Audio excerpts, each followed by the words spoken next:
I love using my wok to steam everything from meat to veggies to dumplings to bao buns, and it's super easy to do. My preferred wok steaming method is using a cheap traditional bamboo basket. It's not only a versatile tool, but it's the easiest way to steam in a wok. So I'll break down using one of these first, and then cover an alternative method later on. The size of your bamboo steamer doesn't really matter as long as it's smaller than the size of your wok.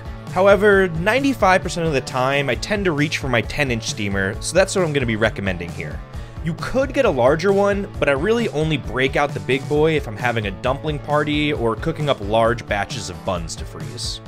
So the process of using one of these puppies is super easy. If you're steaming something you want to save the juices from or that might get a little messy, you can just toss it into a heat-safe bowl and place that directly into the steamer.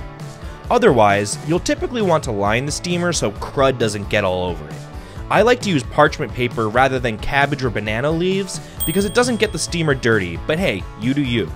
Then you're just gonna fill your wok with enough water for it to touch the bottom rim of the basket, but not so much that the boiling water touches the food or the bottom of the bed of the steamer.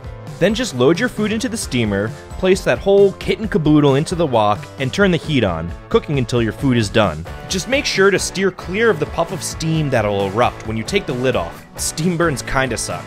And one more tip, if you're planning on steaming something for a long period of time, it helps to keep a small pot of hot water on the stove in case you need to top off the wok.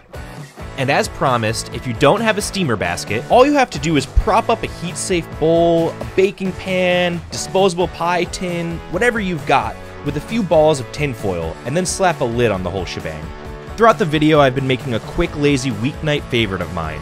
Steamed salmon with ginger, scallion, served with broccoli and leftover rice. It literally takes less than 5 minutes to prep, has virtually no cleanup, and is absolutely killer. It's dishes like this that make me really love this cooking method. So if you enjoyed the video, please consider subscribing or liking it. It really does help me out and I would really appreciate it. And don't forget to check out the rest of my Sichuan School series. Later, nerds. Crash Course Kitchen. Crash Course Kitchen. It's hard to